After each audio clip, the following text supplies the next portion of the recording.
Howdy! I'm your friendly neighborhood rice ball, and I make Game Boy games as a hobby with my wife.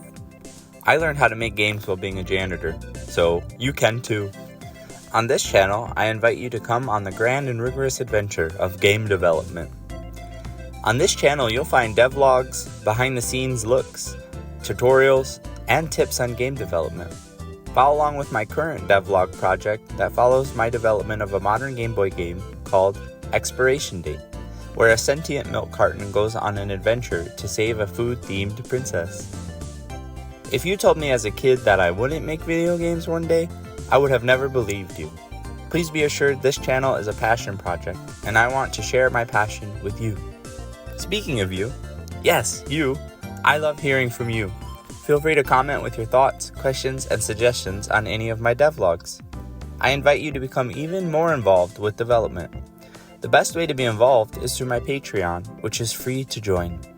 Thanks for stopping by and supporting my game development. Let's whip up something nostalgic together. Peace.